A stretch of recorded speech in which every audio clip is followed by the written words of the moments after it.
le Seigneur. Évangile de Jésus-Christ selon saint Marc.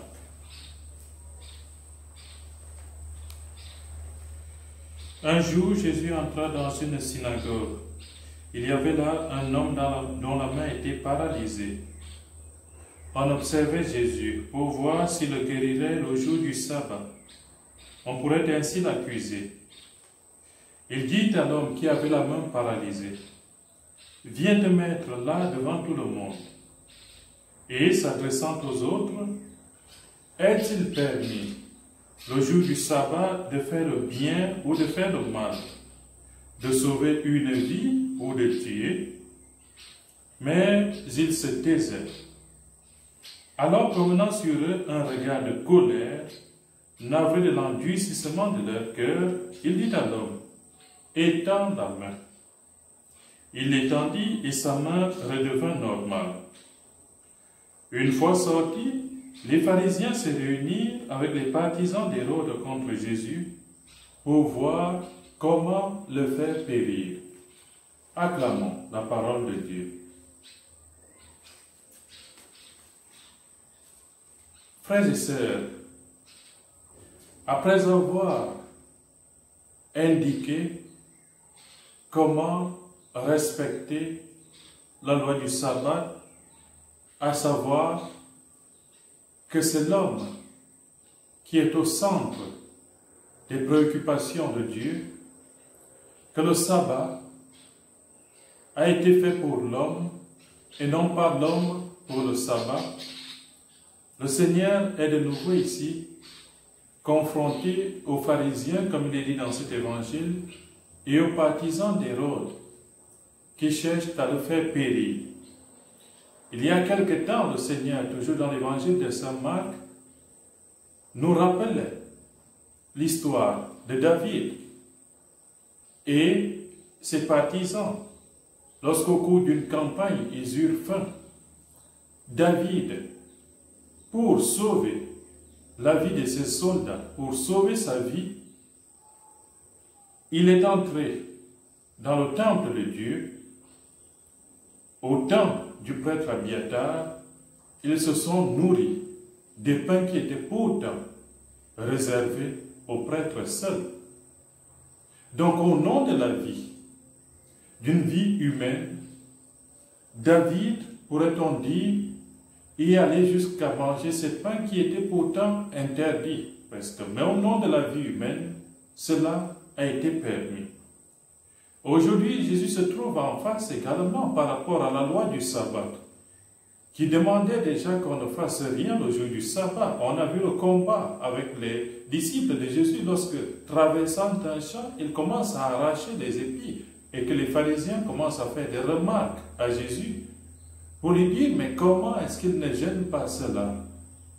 Comment est-ce que eux, lorsqu'ils passent entre les épis, ils arrachent les épis et se mettent à manger ces épis-là? On a vu la réponse de Jésus, qui a précisé que pour autant que l'époux au milieu de ses disciples, les amis de l'époux ne peuvent pas gêner. Et le Seigneur nous a montré le vrai sens du jeûne. Hier, c'était le sens du sabbat, et aujourd'hui encore, le Seigneur nous montre le sens, ou du moins, la primauté de la dignité humaine, même sur le sabbat, sur la loi établie pour le sabbat. Est-il permis, le jour du sabbat, de faire le bien ou de faire le mal? De sauver une vie ou de la tuer? La réponse, en apparence, est évidente. Il faut faire le bien. Il faut sauver la vie. Même quand il s'agit du jour du sabbat, on ne va pas laisser le jour du sabbat quelqu'un mourir, sous prétexte qu'il y a une loi du sabbat qui défend qu'on s'occupe des personnes. Eh bien non, le Seigneur va s'occuper de cet homme qui a la main paralysée et il va le sauver, nous montrant encore une fois de plus que si le sabbat a été fait pour l'homme, l'homme n'a pas été fait, frères et sœurs, pour le sabbat.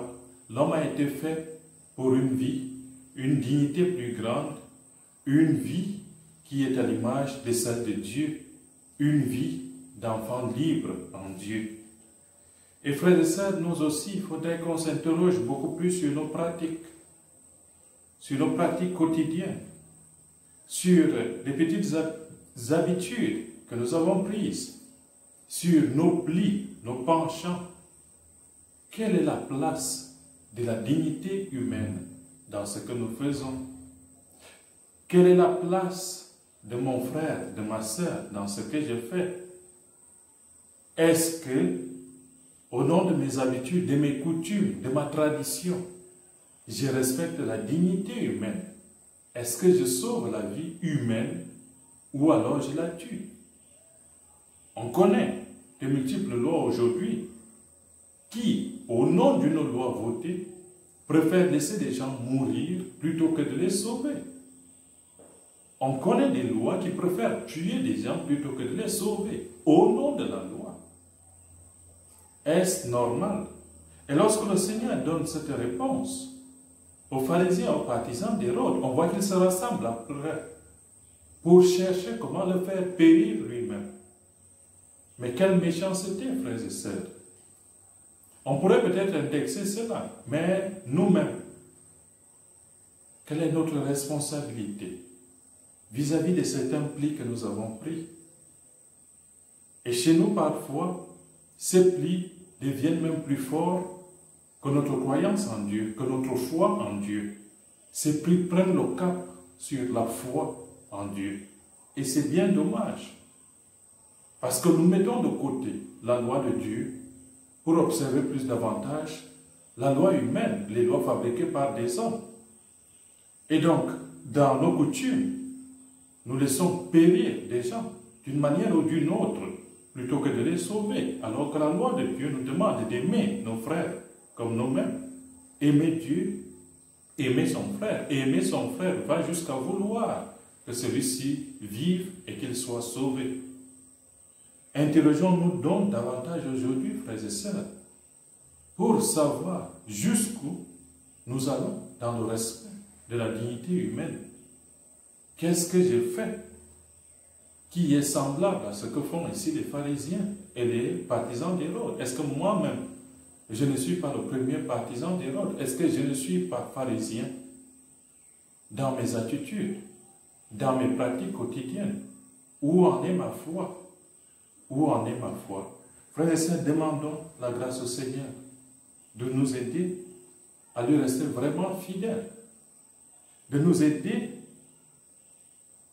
sous le regard de Dieu à respecter davantage la dignité humaine, à prendre soin de nos frères et sœurs, au prix de certaines coutumes qui sont installées et qui aboutissent à cette réflexion, parfois cachée, qui nous permet de dire, au nom de ma coutume, au nom de mes habitudes, au nom de la loi, ils peuvent périr, ils peuvent bien mourir. Et non, il vaut mieux sauver une vie que de la tuer. Il vaut mieux laisser voir son frère, sa sœur vivre, que de voir son frère, sa sœur mourir. Amen.